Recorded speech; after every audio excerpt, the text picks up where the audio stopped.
let's hold hands. C'est l'aube d'une nouvelle ère, on impose nos avis. Une seule frontière, on ose parler d'une même cause. Et si l'on se prenait en main, et si ensemble enfin on décidait de meilleurs lendemains. Seule l'envie l'emportera, une seule et même Africa.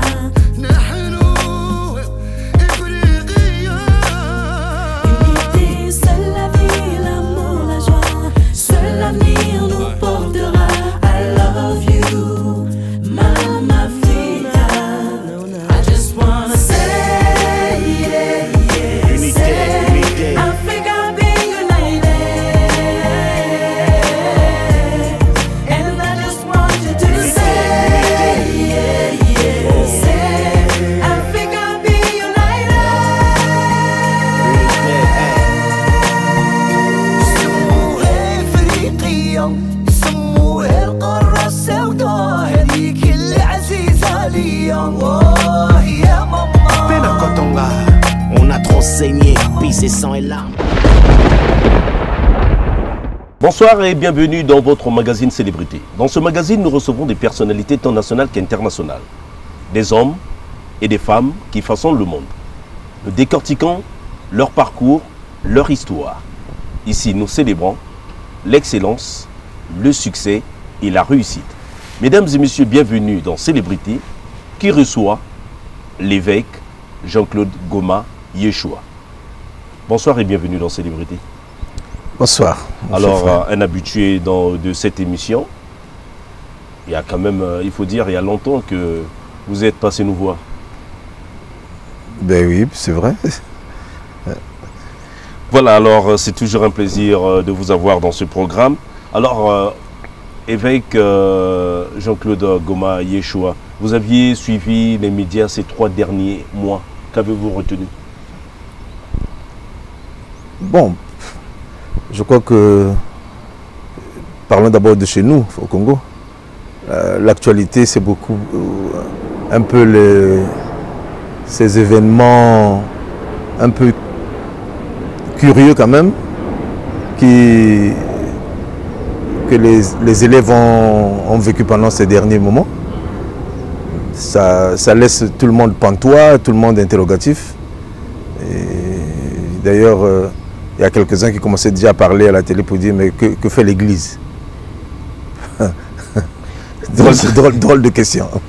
Voilà, et sur le plan, il y a autre chose qui a marqué votre...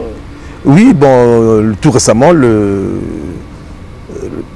la soi-disant disparition du président Ali Bongo. On est resté encore sur notre soif, parce que jusqu'alors, ça va faire une semaine, on n'a toujours pas une information nette de ce que le président serait réellement décédé ou qu'il serait encore en vie, ou peut-être encore dans les soins intensifs, comme cela a été dit au départ. Voilà, alors Jean-Claude Goma, évêque de l'église Chandelier d'Or, ancien inspecteur général d'État, plusieurs fois candidat aux élections législatives dans la circonscription de Mukondo, on ne sait pas laquelle, on aura la précision dans cette émission. Alors, qu'est-il devenu? Devenu, je ne sais pas, mais en tout cas, je suis toujours celui que j'ai été. Bon, c'est vrai que j'ai cessé mes activités administratives parce que là, je suis à la retraite maintenant. Ah bon, tout en étant en forme? La forme, c'est peut-être le sport. Nous sommes restés sportifs jusqu'alors. Ah, vous pratiquez toujours le sport? Ouais. Pas le foot comme avant? Non, pas le foot c'est fini. Ouais. On a un certain âge maintenant. Dépassé la soixantaine, on ne peut plus aller jouer au football. De 60 ans? Mais puisque je suis pour ma retraite, la retraite c'est à 60 ans. Alors donc j'ai... Je croyais que c'était une retraite anticipée parce qu'on vous voyait... Oui, je l'ai prise anticipée, mais maintenant je suis rentré. Je l'ai prise d'une manière anticipée au départ. Mais aujourd'hui, je suis maintenant rentré dans ma retraite, dans la retraite, la vraie retraite. Puisque j'ai atteint l'âge de la retraite. Alors, vous êtes évêque de l'église de Jésus-Christ, le chandelier d'or. Pas le chandelier, mais chandelier d'or. Église de Jésus-Christ. Le chandelier d'or. Le chandelier d'or. Ah, d'accord. Alors, comment devient-on pasteur? Waouh. Ben, c'est une très bonne question parce que, évidemment, même des enfants me posent cette question. Comment est-ce qu'on fait pour devenir évêque ou comment on fait pour devenir pasteur? Bon, ben, tout simplement, qu'on ne devient pas pasteur parce qu'on le décide un jour. Mais réellement, le vrai pasteur, même si aujourd'hui, évidemment, il y en a qui sont devenus pasteurs par eux-mêmes. D'ailleurs, la Bible le dit, il y en a qui sont devenus eunuques par les hommes. Donc, ça dit qu'ils se sont fait eunuques parce que les hommes leur ont demandé de l'être. Mais moi, je suis devenu pasteur, bon, je dirais prédicateur d'abord. Parce que pasteur veut dire berger, celui qui paie les brebis, qui a une responsabilité d'un certain groupe donné. Mais tout au début, je n'ai pas été. J'ai été juste un prédicateur au départ. Donc j'étais un enseignant de la parole de Dieu. En 92,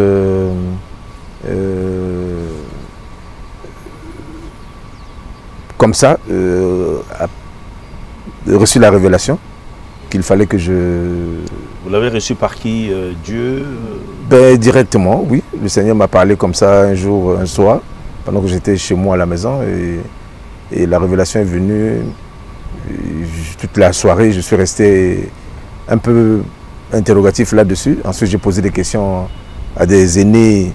Ça vient par rêve Moi, j'ai eu juste une vision. Ce n'est pas un rêve, je ne dormais pas du tout.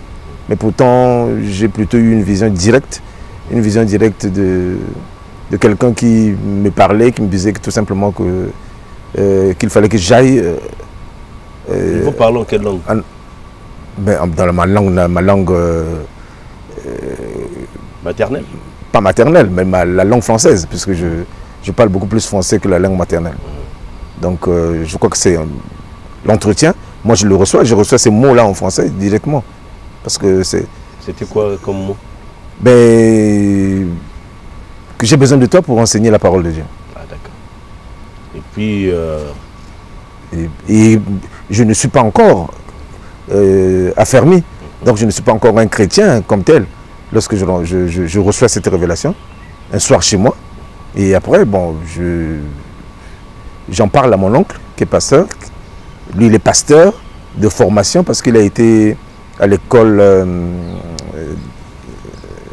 biblique, enfin disons l'école pastorale des protestants. Et je lui ai parlé de ça, il me dit oui, mais ça c'est un appel à servir le Seigneur. Et vous-même à l'époque, vous étiez protestant, catholique? Catholique. Catholique, ouais. Ah, d'accord. Et alors, après vous êtes devenu évêque? Oui, bon, déjà c'est... Je dirais que c'est tellement difficile à expliquer parce que je ne suis pas devenu évêque. Ah d'accord. Oui, parce que évêque, on ne le devient pas. C'est une fonction juste. Donc j'ai été installé dans les fonctions d'évêque par une autorité qui est au-dessus de moi, donc celle que j'appelle aujourd'hui l'un de mes pères spirituels. Parce que j'ai un père spirituel ici au Congo, mais j'ai rencontré quelqu'un.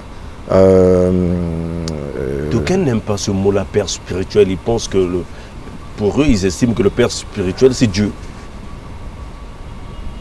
Non, le père créateur, c'est Dieu. Mais le père spirituel, c'est celui qui nous enseigne, qui nous conduit, qui nous guide dans la spiritualité. Voilà, qui nous conduit, qui nous guide dans la spiritualité. Ah, d'accord. C'est le père spirituel. C'est pas lui qui nous donne naissance, mais il nous donne naissance dans l'esprit. Ah, d'accord. Ah, oui, donc c'est différent. Parce qu'il y a le père dans la foi, il y a le père spirituel. C'est deux choses différentes. Donc je disais tout à l'heure que c'est lui qui m'a, au cours d'une convention que nous avons organisée, la toute première d'ailleurs, c'est la première édition que nous avons organisée en 2006. Et quand il est venu, nous avons terminé la convention pendant 4 jours. Et le 4e jour, à la clôture, bon, c'est lui qui devait... Vous n'aviez pas d'église à l'époque? Si. Ah d'accord, il y avait déjà l'église? Si, l'église existait depuis 2002. Ah d'accord. On a commencé le ministère... déjà le chandelier d'or. Voilà, le ministère chandelier d'or a commencé depuis 2002. Et c'est vous-même qui avez donné ce nom c'est un nom également qui est venu par révélation. Ah. On ne l'a pas pris comme ça parce qu'on a regardé, bon, ça nous plaît, on prend... Non, comme on donne les noms aux enfants, ah, ce nom-là me plaît, bon, vous le donnez. Non, moi, c'est un nom qui a été révélé. D'ailleurs, je l'ai reçu même avant même que le ministère ne commence. Ah, d'accord. Ouais. Et qu'est-ce qui vous a poussé à créer une église? Ben c'est ça, c'est l'appel en question. Ça a commencé depuis, que je vous ai dit, depuis 92.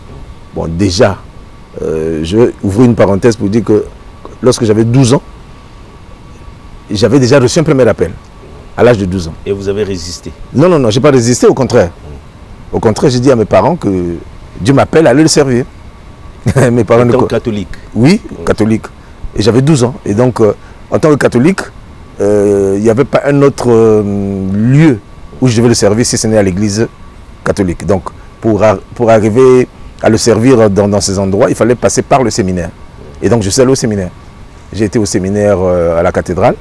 Le séminaire, on l'appelait à l'époque le séminaire Saint-Joseph. Aujourd'hui, il n'existe plus, il ne reste plus que le séminaire Saint-Jean. Donc, nous sommes restés là. Je suis resté 3 ans là, au séminaire Saint-Joseph. Et c'est de là que je suis sorti.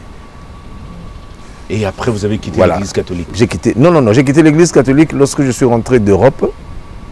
Quand je suis rentré d'Europe, et c'est justement au moment où je reçois cet appel que je me rends compte. Il fallait quitter l'église catholique? Non, non, non, pas quitter l'église catholique. Je n'ai pas tout de suite quitté l'église catholique. En 92, quand je reçois cet appel, je fréquente ce qu'on appelait à l'époque le groupe Bizinga. Donc c'est des groupes mixtes. Vous trouvez des catholiques, voilà. Vous trouvez des catholiques, des protestants, des salutistes. Des groupes de prière. Voilà. Donc des gens qui viennent là pour prier uniquement, mais chacun vient de son milieu. Donc c'est à ce moment-là que pendant justement mes méditations, que je reçois donc cet appel pour être prédicateur de l'évangile, enseignant de la parole de Dieu. Est-ce que vous ne pouvez pas être prédicateur et être lié à l'église catholique? Non, c'est pas possible. Tel que je l'ai vu. Parce que d'abord, il faut que vous me posiez la question pourquoi j'ai quitté le séminaire. Ah, d'accord. Parce que déjà, j'ai su rester 3 ans, je n'ai pas porté la soutane, je suis parti de là par moi-même. J'ai démissionné, je suis sorti. J'étais jeune, j'étais très jeune. Je suis rentré au séminaire, j'avais 11 ans. J'en suis sorti à 13 ans. Je suis sorti à 13 ans, donc j'étais en 4e, je crois, quand je suis sorti. Et pourquoi je suis sorti? C'est parce que je ne comprenais pas comment un milieu qui nous prépare à être des prédicateurs, on nous interdisait d'avoir une Bible, et d'ailleurs même de lire une Bible quelque part. Donc tout était un peu comme caché. Tout. Il y avait tellement de non-dits dans notre milieu du séminaire que trop de discipline. Non, la discipline c'est normal. Mais il y avait quand même, voilà, il y avait certaines choses qui m'interrogeaient, qui me poussaient toujours à l'interrogation. Alors je m'interrogeais là-dessus. Ça vous intriguait? Voilà. Je m'interrogeais toujours là-dessus, je me dis non, je crois qu'il y a quelque chose qui ne va pas là. Tout jeune que j'étais, bon, je n'ai pas la réponse à cela, bon, j'ai décidé tout simplement de partir. D'accord. Alors, aujourd'hui, qu'est-ce qui explique qu'il y ait foison d'églises? Il y a plusieurs églises ici et là. C'est une parole, une promesse que le Seigneur nous avait laissée, que nous devons aller dans les nations, à travers le monde, pour faire une seule chose, faire des disciples. Or, on ne peut pas faire des disciples sans église. Donc, si on fait des disciples, si on va faire des disciples en Cailly, il faut qu'on y implante une église pour que ces disciples se retrouvent au sein d'un groupement qu'on ne peut appeler autrement que l'église. Parce que Jésus n'est venu ici, non pas pour faire un parti politique, mais lui, il a fait une église. Bon, déjà en passant, je vais vous dire que ecclésia, qui est le mot que nous utilisons tous, église, c'est un mot que lui aussi c'est pas lui qui l'a créé, ce mot. Il est venu, il a trouvé ce mot-là, ça existait déjà. Donc l'église, un peu en sorte, le mot ecclésia existait déjà chez les Grecs, là-bas, chez les Romains. Pourquoi? Parce que c'était l'assemblée. C'était juste l'assemblée qu'on appelait comme ça ecclésia. Une assemblée. Voyez-vous? Bon, mais c'était des politiques, c'était pas des religieux. Mais aujourd'hui... mais lui, il décide de faire son ecclésia à lui. C'est-à-dire son groupement politique à lui. C'est l'abus aujourd'hui. Il le faut. Je ne sais pas si ça vous plaît, vous, de voir la foison des mosquées dans un pays comme le nôtre qui est d'origine chrétienne. Hein? Notre nation est d'origine chrétienne. Je ne vois pas comment, parce que moi j'ai été quand même dans les pays arabes, et la plupart des pays arabes déjà ne vous permettent même pas d'aller adorer votre Dieu. Ils vous exigent d'adorer le leur. Si vous n'adorez pas le leur, alors vous vous taisez, vous restez tranquille, vous restez... Vous, quand il y a plusieurs mosquées, ça vous dérange? Oui, mais parce que tout simplement je me dis que la mosquée, c'est-à-dire quand on nous importe une mosquée, ça veut dire qu'on nous importe aussi une culture. D'accord? Et cette culture qui vient et ne nous est pas favorable. Pourquoi? Mais parce que Dieu aussi. Oui, mais malheureusement, ils ont des pratiques qui, au détour de tout cela, quand nous regardons, nous ne voulons vraiment pas vivre cela un jour. Vous le savez très bien. J'ai pas envie de poser de faire des critiques ici sur quoi que ce soit, mais la plupart des personnes aujourd'hui Il y a des dérives partout. Voilà, bon. Même dans votre église, d'ailleurs, nous allons l'évoquer. Combien de fidèles estimez-vous avoir au sein de votre église, puisque vous êtes évêque? Juste une estimation. Le total de toutes les assemblées, nous avons déjà dépassé les 1500. Donc de toutes les assemblées que nous avons. Bien que, bon, évidemment, on serait arrivé un peu plus loin parce que nous avons fermé beaucoup d'assemblées pour des raisons justement de ces fameuses mosquées, de ces fameuses religions qui combattent les autres pour une ou une autre raison. On avait une église au Centrafrique. Vous êtes aussi installé en Afrique de l'Ouest, là-bas vous n'êtes pas libre? Oui, mais justement, on a fermé l'église d'Abuja. C'était l'unique église francophone qu'on avait là-bas. Elle a existé depuis 2000, on l'a fondée depuis 2009. Au Nigeria? Au Nigeria. C'est la première église francophone qu'on a ouverte au Nigeria, à Abuja. On était présent de 2009 jusqu'en 2015. Et c'est en 2015 que les Boko Haram sont venus détruire tout. Même le pasteur a failli être tué. Et vous avez gardé donc? Non, pas du tout. Mais gardez donc pourquoi? Parce que je ne connais même pas les personnes. Même au Rwanda, on ferme des églises catholiques, et des églises chrétiennes, allais-je dire. Mais ce n'est pas seulement... Tout dépend de la politique qui est menée dans le pays. Or, depuis lors que je suis mature, je sais que le Congo, c'est un pays chrétien. 80% de nos citoyens sont chrétiens. Alors, enfin, tout au moins se disent chrétiens. J'imagine que tout travail mérite salaire. Vous aviez un salaire au niveau de l'église? Non, c'est ce qui se fait normalement dans d'autres communautés. Mais pour l'instant, nous ne sommes pas encore arrivés là. Parce que bon... Il n'y a pas de gym, il n'y a pas de quête. Si, il y a des quêtes, pourquoi pas. Dans toute assemblée, il y a des quêtes. Comment nous allons subsister? Comment nous allons fonctionner? L'électricité. Mais bien sûr, il faut bien qu'il y ait des quêtes. Parce que c'est une assemblée. Il y a aussi des gyms.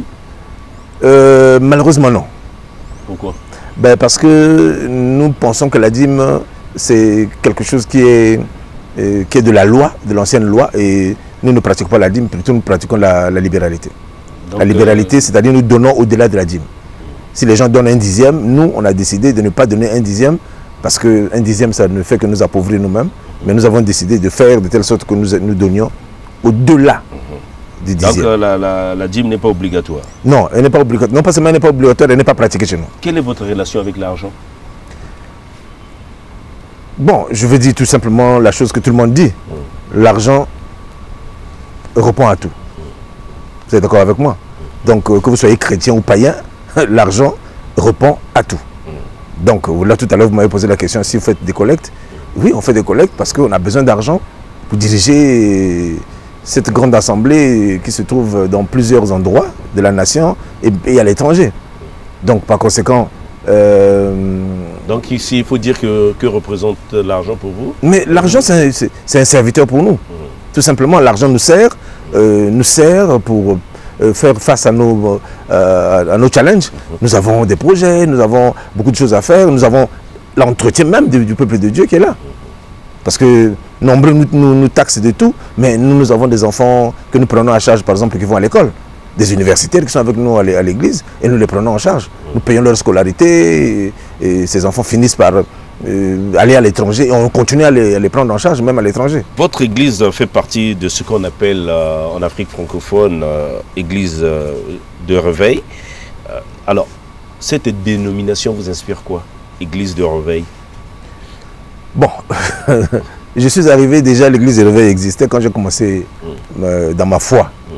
À servir le Seigneur, à croire d'abord et à servir le Seigneur. Vous avez accepté d'être église de... Bon, l'explication qu'on nous a donnée dès le début, on n'avait pas la...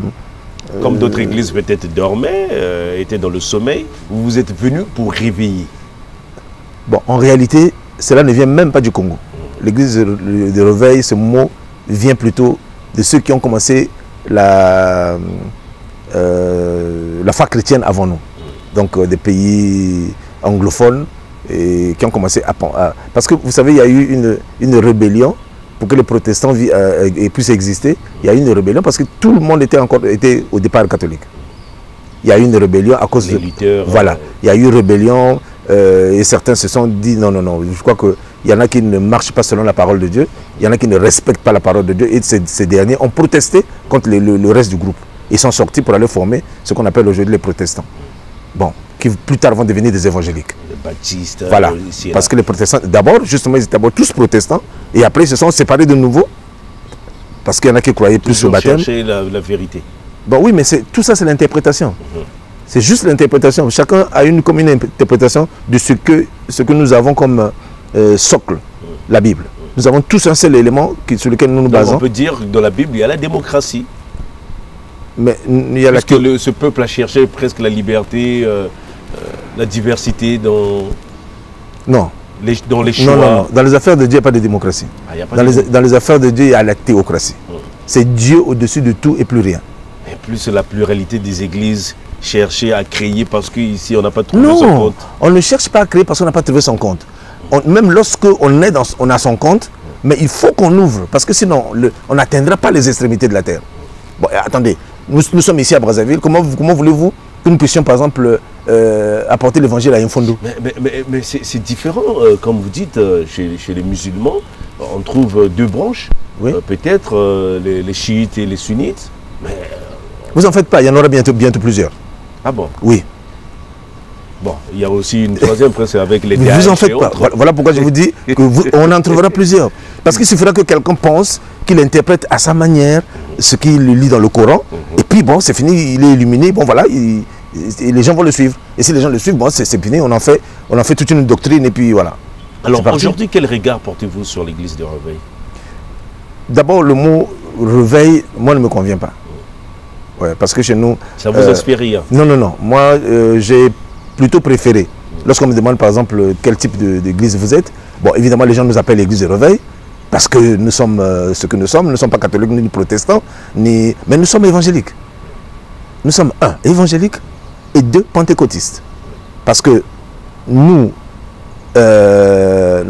fondons notre foi sur l'évangile, et nous sommes pentecôtistes. Pourquoi? Parce que l'Esprit Saint, c'est notre conducteur.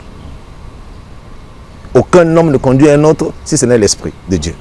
Donc, dès l'instant où l'Esprit Saint nous conduit, donc c'est depuis la Pentecôte que l'Église, pour nous, a existé. Et donc, nous sommes ceux qui marchent dans ce courant de la Pentecôte. Bon, le regard que je porte... Les églises évangélistes... Moi, c'est une joie de voir ces églises se multiplier. Pourquoi? Parce que c'est une volonté de Jésus. Coin de rue. Tant mieux. Mais est-ce que vous savez qu'à Jérusalem, il n'y avait pas un temple où toutes les églises se rassemblaient? Quand on parle de l'église de Jérusalem, ces églises-là étaient dans les maisons des gens. Donc ça veut dire que vous êtes mon voisin, vous pouvez avoir une église dans votre maison, et moi je peux avoir une église dans ma maison. Si je peux vous l'amener dans les Écritures, allez dans le livre de Romains, vous allez voir, Romains chapitre 16, vous voyez comment l'apôtre Paul salue les églises qui sont dans les maisons. Donc le regard que porte l'évêque Yoshua? C'est normal qu'il y ait foison d'églises. Hein? Bon, maintenant, le grand problème, c'est de savoir, est-ce que tous sont réellement, ont le fondement des apôtres ou le fondement de Christ? C'est ça la question. Donc, parce qu'il y en a, évidemment, malheureusement, comme vous l'avez dit tout à l'heure, que dans la diversité, il y a toujours des faux et des vrais. Alors, il faut dire que dans les années 90, ces églises dites de réveil, même si vous n'aimez pas vous particulièrement ce mot, étaient à la mode. Les églises traditionnelles, voyez... Oui, parce qu'on disait que les églises traditionnelles dormaient.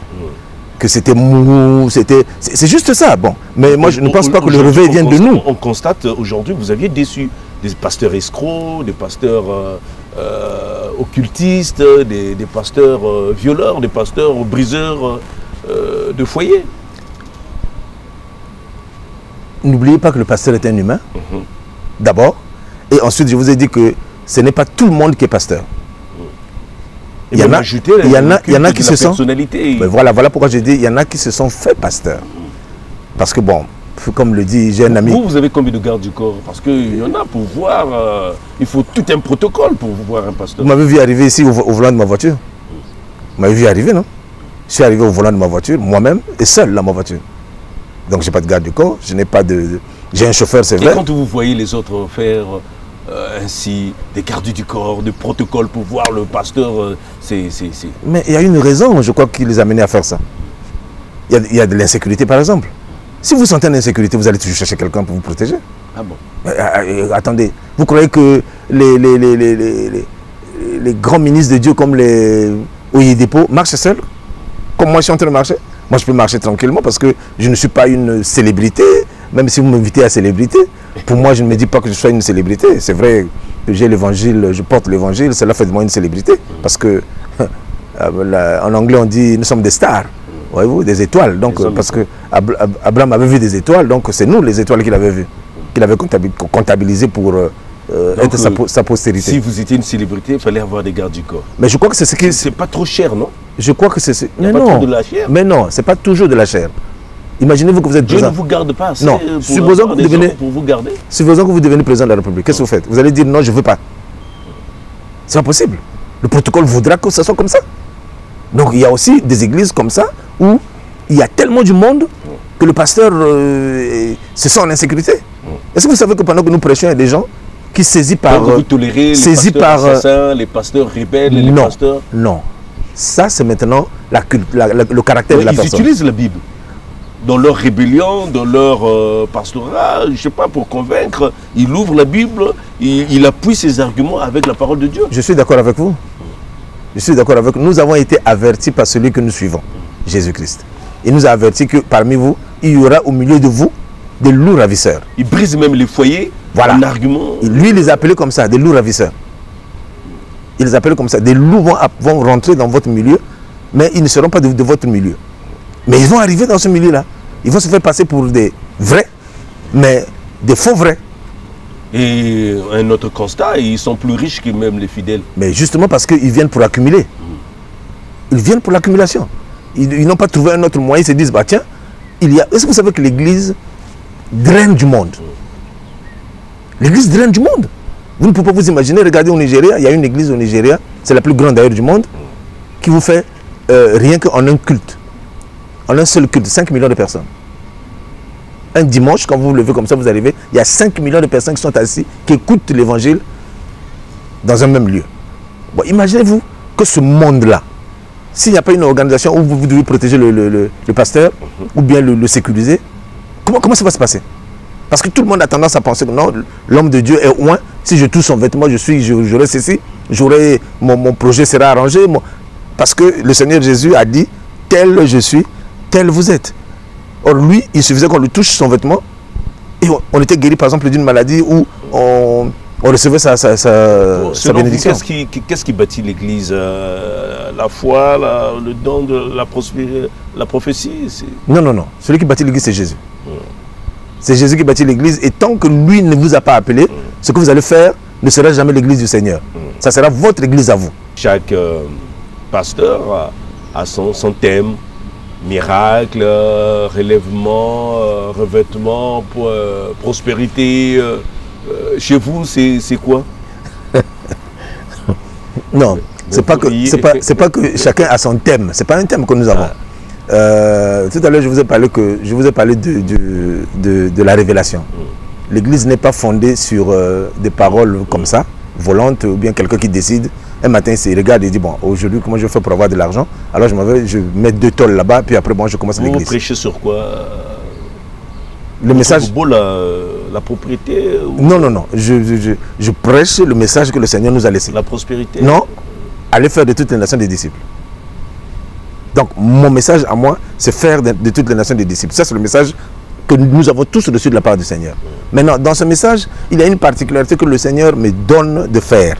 Une particularité qui me donne d'apporter au peuple de Dieu. Et cette particularité, ce n'est pas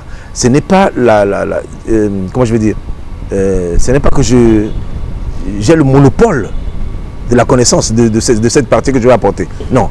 Mais en ce moment-ci, moi j'apporte. Comme hier, Paul a apporté. Et Paul n'est plus là. Maintenant, c'est nous qui apportons l'évangile. Et aujourd'hui, nous nous basons sur ce que les Paul ont écrit. Mais aujourd'hui, moi j'ai un message. C'est le message de la réconciliation de l'homme avec son Dieu et de l'homme avec l'homme. C'est le message de la réconciliation. Au point où, évidemment, Donc il faut réconcilier l'homme avec lui-même? Oui, et l'homme avec son Dieu. Ah d'accord. Parce qu'ils ne sont pas réconciliés, ils ont des problèmes. Non, bien sûr, parce que pour qu'il y ait rébellion, c'est qu'il y a eu un problème. Il y a eu un problème dès le début. Est-ce que Dieu est en Afrique? Avec tout ce qu'on voit en Afrique, il y a d'autres qui disent que Dieu n'est pas en Afrique. Avec tout ce que l'Afrique vit, est-ce que, pasteur, évêque, vous pouvez nous confirmer que Dieu est en Afrique? Oui, il est partout. Et pourquoi tant de souffrance? Mais qui vous a fait comprendre que là où Dieu est, il n'y a pas de souffrance? Jésus a souffert. Pourquoi il a souffert alors? Lui qui était fils de Dieu. Ce n'est pas son exemple que nous suivons. Nous suivons son exemple. Que ce soit les catholiques, les protestants, tout le monde a eu, se base sur Jésus. Est-ce que l'Église participe au développement d'un pays, d'une nation? Normalement, l'Église doit participer. Parce que si l'Église ne le fait pas, ce n'est pas les païens qui vont le faire. Les païens vont le faire pour un intérêt personnel. Parce qu'ils veulent soit avoir de la popularité, avoir, comment je peux appeler ça, un électorat pour ceux qui font la politique. Pour d'autres, avoir des gens avec lesquels ils vont faire ce business. Les bons sont vides, les églises sont vides, mais en Afrique, là où les églises sont pléthoriques, sont remplies, mais il y a plus de pauvreté. En Europe, les gens ne vont pas à l'église, mais ils évoluent. Mais la pauvreté ne vient pas du fait qu'il y a l'église dans votre milieu. Parce que vous pouvez aussi avoir l'église et ne pas pratiquer. Quand le Seigneur, l'église ne vient pas pour enlever la pauvreté.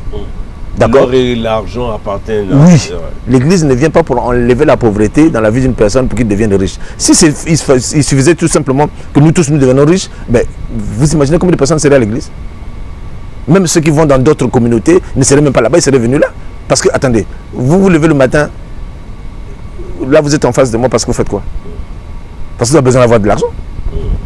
Alors qui accepterait d'être pauvre?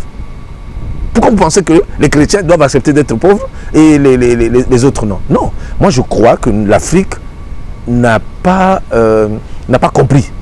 N'a pas compris où se trouve son problème. Rester 5 heures à l'église, 6 heures. Ben justement, le problème c'est celui-là. Vous, le culte, ça met combien de temps? 2 heures. Vous n'allez pas au-delà? Ben, ça peut arriver qu'on aille au-delà, mais ce n'est pas officiellement, c'est 2 heures. Et il y a plus de femmes autour de vous, dans vos églises, et il y a plus de femmes aussi qui tombent, il n'y a que des femmes qui témoignent. Bon, d'abord, si vous allez consulter les statistiques du Congo, vous allez vous rendre compte que la population féminine est plus nombreuse que la population masculine. Ça, c'est un. Ah bon? Oui. C'est la raison qu'il y a plus de femmes à l'église. De deux, la femme est plus facile. Elle est plus facile à croire à la révélation du Seigneur que l'homme. L'homme est beaucoup plus... on l'oriente vers les Thomas, qui croient que lorsqu'ils ont touché, lorsqu'ils ont vu un miracle, voilà, l'homme il attend toujours ça. La plupart des temps, c'est les femmes qui commencent d'abord. Moi, c'est ma femme qui a commencé avant que moi je n'arrive là. Ma femme a commencé, elle vient me parler de l'histoire des églises. Nous sommes en 91. Je viens de rentrer d'Europe. J'ai dit, ma femme, laisse tomber ces conneries. Voyez-vous? Parce que j'étais intellectuel, je rentrais, je sortais d'un pays socialiste. Et quand je rentre, et je suis passé par Paris, je suis resté 2 années en France. Et quand je rentre ici, pour moi, je vois le développement qu'il y a en France, qu'il y a dans d'autres pays européens et tout. J'arrive au Congo, quand je regarde, je dis, mais nous avons un problème. Ce n'est pas aux Européens de venir transformer notre pays, c'est à nous de le transformer. Donc nous avons un problème, notre problème, c'est notre mentalité. Or, la mentalité, pour la changer, il faut il n'y a qu'une seule force qui peut changer la mentalité d'un homme. C'est le Saint-Esprit.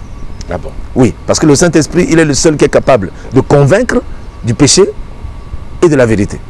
Donc, si vous avez le Saint-Esprit, je parle bien d'avoir le Saint-Esprit comme guide et conducteur. Donc, si vous êtes né du Saint-Esprit, vous ne pouvez plus vous comporter comme tout le vulgaire citoyen congolais.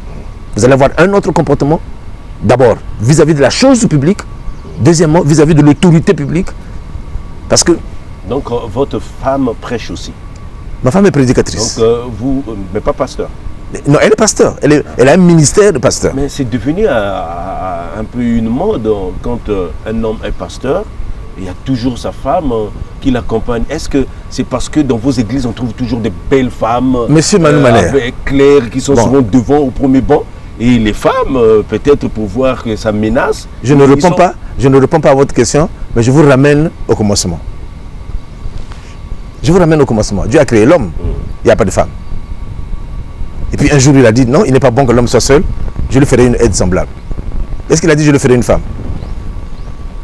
Quel est le mot qu'il a utilisé? Prêchez-nous, parce Non, non, non. Je vous laisse que vous me dites. Est-ce qu'il a utilisé le mot femme? Moi, je suis laïque, là. D'accord, vous êtes laïque, d'accord? Mais je vais vous dire qu'il n'a pas utilisé le mot femme. Le mot femme, c'est Adam qui l'utilise. Femme, c'est pas bon, c'est pas bien dit en français. C'est en anglais où c'est bien dit. Woman. Woman, c'est ce qui sort de l'homme.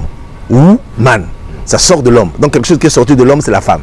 Donc lui, il appelait ça femme. En français, on a mis femme. Je ne sais même pas pourquoi ils ont mis comme ça. Homme et femme, ça n'a rien à voir. Il n'y a pas de corrélation là.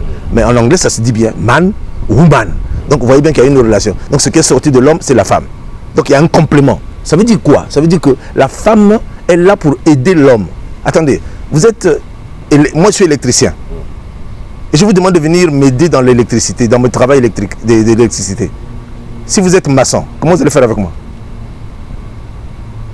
Monsieur Manoumadou, comment vous allez répondre à ma question? Comment vous allez faire avec moi? Vous ne pourrez pas m'aider. Vous ne pourrez pas m'aider parce qu'il n'y a qu'un électricien qui peut m'aider ou celui qui sait faire ce que moi je fais. Donc il faut bien que tous les deux nous soyons en harmonie, nous marchions dans la main. Vous trouvez normal que votre femme soit... Normal. Normal. D'ailleurs, c'est le contraire. C'est pas une jalousie qui emmène la femme. Vous, peut-être, c'est votre cas. Est-ce que partout, c'est toujours ce que vous expliquez? Parce qu'on a l'impression que les femmes se sentent un peu menacées à l'église. Parce qu'à l'église, il y a toujours des belles femmes. Oui, mais voilà pourquoi j'ai dit que nous sommes... Ce n'est pas toujours ce que... L'église n'oriente que les femmes, prêche que des femmes. Non. Malheureusement, non. Il y a des filles de... Vous dénommez aussi vos femmes... Sarah, non. Il n'y a pas de nom de femmes. Non, non, non. Ah, d'accord. Vous aussi, vous prêchez les femmes? Nous prêchons les femmes. Non, non. Les femmes nous prêchent. Il n'y a pas de problème. Ah, d'accord. J'ai dans mon ministère près de 44 ministres de Dieu. Ah, d'accord. 44 ministres de Dieu. Les femmes, il y a parmi ces ministres de Dieu, il y a des femmes. Ah, d'accord. Qui sont pasteurs, prophètes, docteurs, évangélistes. D'accord. Donc dans votre église, c'est peut-être une particularité. Non, ce n'est pas une particularité. C'est ça qui doit être. Ah, d'accord. Et ça y est. Je ne suis pas la seule église, nous ne sommes pas la seule église où il y a cette... On voit souvent dans beaucoup de vos cérémonies des gens qui tombent. Est-ce que ce n'est pas des scénarios? Des gens qui tombent? Bon, malheureusement, je peux être d'avis avec vous qu'il y a quand même de temps en temps des mises en scène. Des mises en scène. Ah, d'accord. Parce que moi, je suppose que même lorsque le Saint-Esprit est venu le jour de la Pentecôte, les gens ne tombaient pas. Le Saint-Esprit est venu, il est apparu, il s'est posé sur la tête des gens, les gens se sont mis à parler en langue. C'était un phénomène bizarre. Les gens disent, mais attendez quand même, ces gens-là ne sont pas de notre patois. Ce qu'on a vécu dernièrement à Brazzaville, que vous avez vécu l'hystérie collective. Bon. Vous avez interprété ça comment? Non. C'est aussi peut-être l'Esprit Saint. Il n'y a pas d'interprétation du tout à faire. C'est justement le malheur que nous avons, c'est que nous voulons tout interpréter. Mais s'il y a un manque de communication. Ben oui, mais c'est parce que nous voulons tout interpréter. Et du prime abord, les gens qui interprètent, ce sont ceux qui sont devant l'action. Dès qu'ils ont vu ça, c'est fini. Donc bon, les gens se mettent à crier aux démons. Qu'est-ce qui prouve? 2 fois au moins. Oui, mais combien de morts il y a eu? Mais vous, en tant qu'homme de Dieu, vous interprétez ça comment? Ben, je n'ai pas interprété ça. Et dans les quartiers, quand vous essayez d'interpréter ça normalement, un phénomène normal, vous êtes prié à partir. J'ai déjà prié pour des personnes et j'ai vu des gens tomber.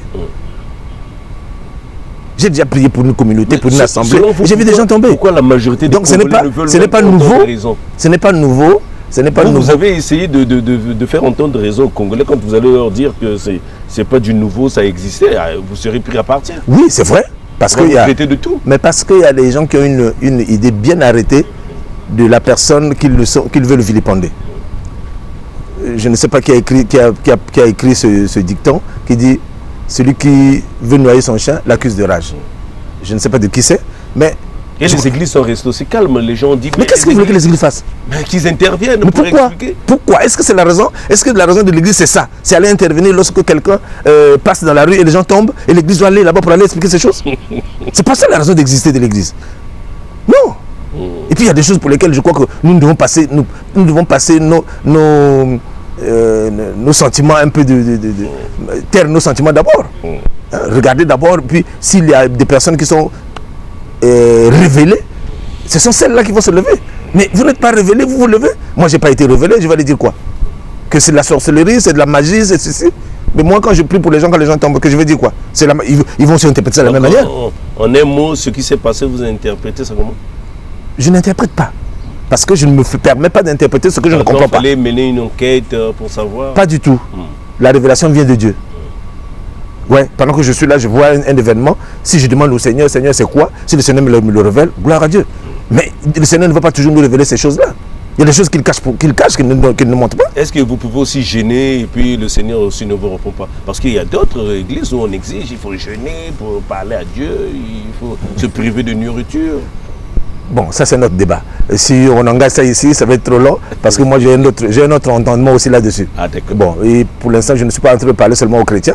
Je parle à beaucoup de personnes. Sur votre émission, ça s'adresse à beaucoup de personnes. Voilà. Je ne pourrais pas dire que non, mais voilà, aller dans les Écritures, voilà ce que Dieu dit. Et sur le divorce, est-ce qu'il est permis à un pasteur, un homme de Dieu, un homme d'église de divorcer? Et pourquoi seulement un homme d'église? C'est-à-dire tout chrétien n'a pas le droit de divorcer. Même s'il y a des problèmes? Non, attention, je vais en arriver là. Tout chrétien n'est pas permis de divorcer si le mariage est selon Dieu. Commençons par là d'abord. Parce que les gens pensent que non, c'est juste que Jésus a dit non, il est interdit de divorcer. Non, il n'est pas interdit de divorcer. Mais Dieu interdit de séparer tout ce que lui, il a joint. Quand le mariage n'est pas selon Dieu, ce mariage n'a pas été fait. Comment savoir si c'est selon Dieu ou pas? Mais attends, aujourd'hui, si vous voyez une fille qui passe là, elle est belle, hein, et vous commencez à la suivre. Et vous allez avec elle, vous sortez avec elle, elle tombe enceinte, on veut vous la déposer à la maison. Est-ce que c'est un mariage? C'est Dieu qui a permis. Pourquoi elle est passée là? Ben non. Il y a aussi ce qu'on faire passer. Mais bien sûr, il y a ce qu'on appelle la convoitise qui existe. C'est pas la volonté de Dieu qui fait partout. Que Dieu est tout, Dieu permet tout. Pourquoi il m'a mis cette femme en mon chemin? Vous savez, vous connaissez un homme dans la Bible qui s'appelait Jacob? Vous savez qui il a épousé? Il est arrivé devant le puits, il a vu deux jeunes filles. Les deux jeunes filles, il y avait une qui était très belle. On dit bien très belle de figure. Et dès qu'il a regardé, celle-là, c'est celle-là. Mais il y avait une qui était là, qui avait un bon cœur, mais qui n'était pas très belle de figure. Et c'est celle-là que Dieu lui avait prédestinée. Mais lui, il a préféré aller rechercher celle qui lui plaisait parce que c'était la beauté, c'était la beauté physique qui l'intéressait.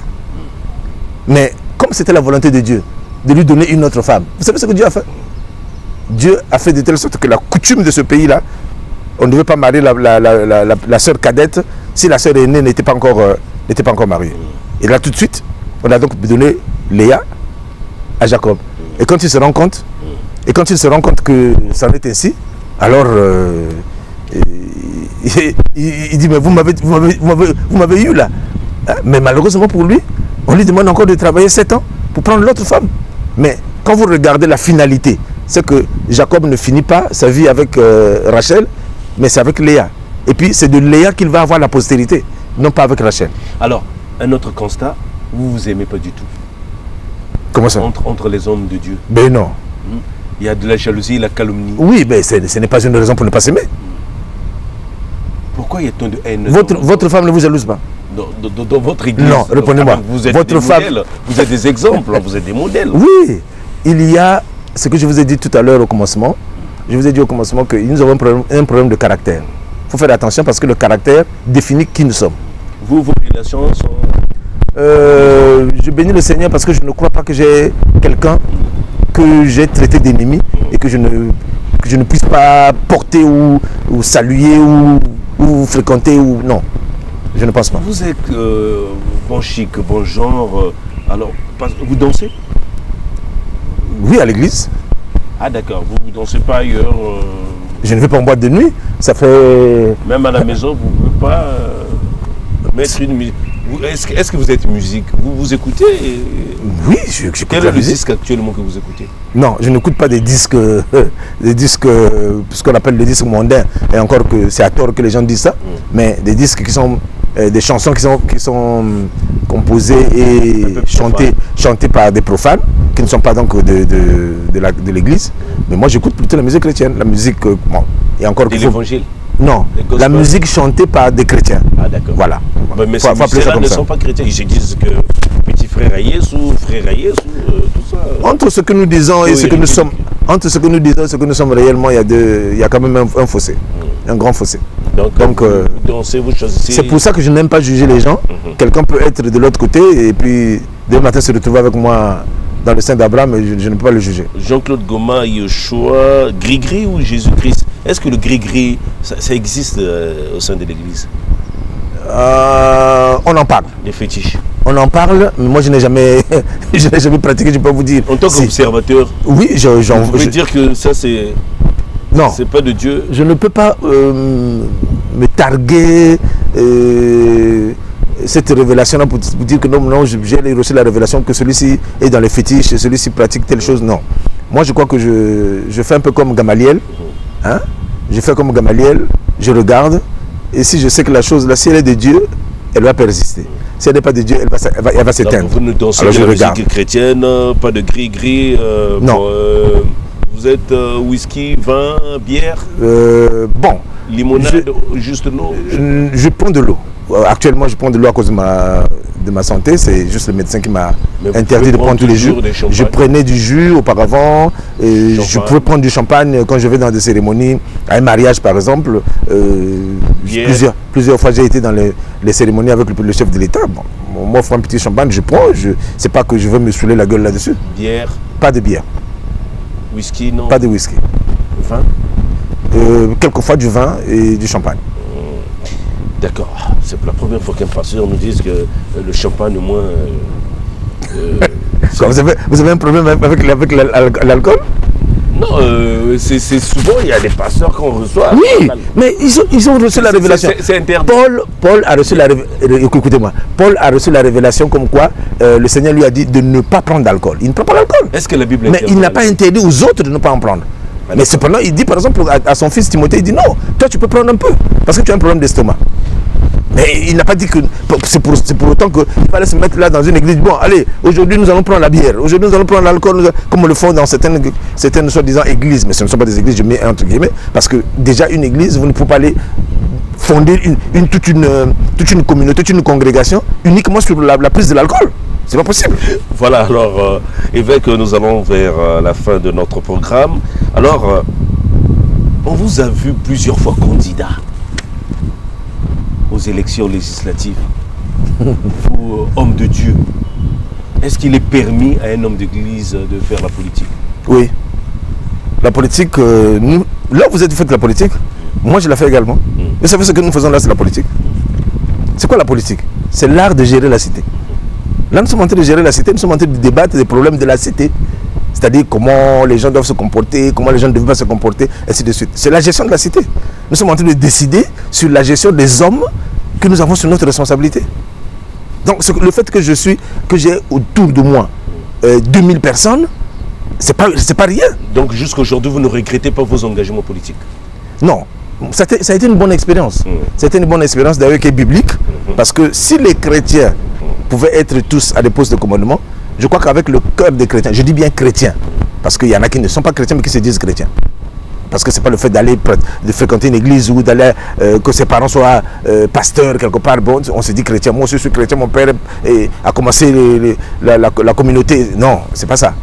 Le chrétien, c'est celui qui a donné sa vie au Seigneur et qui lui ressemble, qui marche selon les voies du Seigneur. C'est-à-dire par ses œuvres, par les actes qu'il pose, vous le retrouvez. Vous retrouvez le Jésus-Christ là-dedans. C'est pour ça qu'on les appelait chrétiens. Ceux qui font comme Jésus, ceux qui vivent comme Jésus, ceux qui marchent comme Jésus. Ça, c'est le chrétien. Donc l'expérience qu'on peut retenir, vous avez retenu quoi? Moi, la politique, c'était une bonne expérience. Parce que le Seigneur... Même si dans le commun de Congolais, même si vous l'avez défini aujourd'hui, là, tout à l'heure, que c'est gérer l'art de gérer la cité, oui. Mais dans le commun des Africains ou des Congolais en particulier, c'est le mensonge. Oui, ça c'est l'interprétation. C'est la violence. C'est encore l'interprétation tout simplement. Parce que même le dictionnaire... oui, malheureusement, parce que la plupart des hommes politiques, justement, n'ont pas de cœur. Bon, je ne peux pas non plus aussi le décrire comme ça, parce que nous voyons tout juste les actes que certains posent. C'est tout. Mais qu'à cela ne tienne, moi je suis passé 2 fois de suite. J'ai été candidat en 2007, candidat en 2012, parce que j'étais certain que si je passais à l'Assemblée et que peut-être au niveau de l'hémicycle, je pouvais apporter moi aussi ma contribution. Proposer des lois, parce qu'il n'y a pas longtemps on a proposé des lois là-bas pour dire que non, maintenant là il y a libéralité des mariages, on peut se marier autant de fois. Mais attendez, c'est pas normal. On ne peut pas aujourd'hui aller libéraliser ça comme ça au niveau de l'Assemblée nationale. Ça, c'est des choses quand même qu'il faut savoir mûrir d'abord, demander d'abord au peuple que vous gérez. Parce que c'est quand même des gens que vous gérez. C'est nous qui les avons élus là-bas, que nous avons placés là-bas. Alors, il ne faut pas aller parler en notre nom et décider comme ça. C'est pas possible. J'ai essayé, ça n'a pas marché, 2 fois de suite, mais c'est une bonne expérience. Et parce que j'ai arrêté justement, du fait tout simplement que Dieu m'a interpellé là-dessus, et pour dire que non, mais... Et les dernières élections, vous aviez été absent et on s'est demandé, est-ce que vous étiez essoufflé? Or, c'est Dieu qui vous a dit d'arrêter. Oui, j'ai arrêté parce que le Seigneur m'a demandé d'arrêter. Ah, d'accord. Voilà. Alors, vous êtes retraité aujourd'hui, même si vous êtes encore en forme. Mais parce que être retraité, ce n'est plus être en forme. On voit quand même les retraités, pas dans la plupart. Comment vivez-vous votre retraite? Bon, que devient l'inspection générale d'État après Non, l'inspection générale d'État c'est fini. Depuis 2012, bon, 2013 officiellement, parce que les documents sont sortis en 2013, mais en 2012 j'avais arrêté. Parce que j'ai pris ma retraite par anticipation, j'avais déjà arrêté depuis. Et je devais prendre ma retraite normalement en 2016 là. Est-ce qu'il y a une vie après l'inspection générale d'État? Bien sûr que si. Il y en a une très belle vie. Donc vous vivez... Une très belle vie, mais puisque vous dites que je suis en forme, donc c'est qu'il y a une vie. Ça fait quand même 6 ans que je suis parti de l'inspection générale d'État, que je me gère maintenant autrement. Bon, je rends des services là où on a besoin de moi. Vous m'appelez par exemple aujourd'hui, je viens, Donc demain le président se fait vous appeler ministre. Mais en tout cas je suis au service de la nation. J'ai toujours été au service de la nation, sauf que je pense qu'il y a un moment donné, j'ai voulu aller plus loin, mais c'était dans le sens de vouloir faire la politique. Mais là ça n'a pas marché. Alors là je reviens sur l'ecclésiastique, c'est-à-dire m'occuper, et je m'occupe beaucoup, parce que ça me prend du temps, je voyage, je fais... C'est important pour moi. Voilà, nous sommes arrivés à la fin de ce programme. Ça a été un plaisir de vous avoir dans ce programme. Est-ce que vous aviez un mot à l'endroit de tous ceux qui nous suivent? Oui, un mot, c'est rappeler tout simplement que c'est dommage. C'est dommage que ce soit le Congolais qui déteste le Congolais. Oui, c'est dommage que ce soit le Congolais qui déteste le Congolais. Nous voyageons. La plupart de ceux qui sortent, qui vont à l'étranger, j'ai été pendant longtemps dans les pays qui étaient à l'époque selon les pays de l'Est qu'on appelait les pays communistes. Mais j'ai vu le patriotisme que ces gens-là avaient. Même s'ils avaient des différends. Mais ces différends ne peuvent pas faire qu'on puisse s'éclater. Or nous, on est capable de vendre notre confrère, notre frère congolais et préférer à lui un étranger. Et c'est ce que nous faisons. Et c'est dommage parce que je ne comprends pas c'est quel type d'amour que nos grands-parents, alors que moi je sais que nous sommes les Bantous, nous sommes très famille. Très famille. Et on devait être, vraiment les Congolais devaient être unis de telle sorte qu'on peut avoir des sentiments différents, mais malheureusement, c'est pas ce que nous faisons. C'est pas ce que nous vivons. Et ça, c'est ma prière pour le Congo. Que le Congolais comprenne que déjà, si nous ne pouvons pas nous aimer, ce n'est pas l'étranger qui nous aimera. Voilà, nous sommes arrivés à la fin de ce programme. Merci de nous avoir suivis. Et si vous venez de nous rejoindre, sachez que Célébrité pour votre bonheur et votre plaisir avait reçu l'évêque Jean-Claude Goma Yeshua. On se retrouve à la prochaine occasion. Salut. L'on se prenait en main, et si ensemble enfin on décidait de meilleurs lendemains. Seule l'envie l'emportera, une seule et même Africa.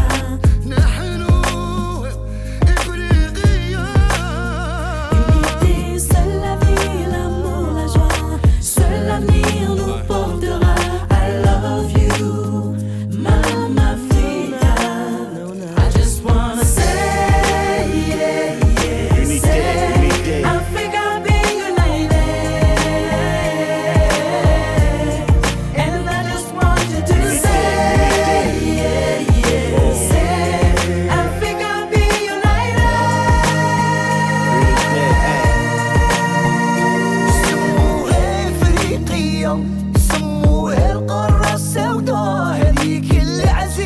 Lion. Oh, yeah, maman. On a trop saigné, pis c'est sang et larmes.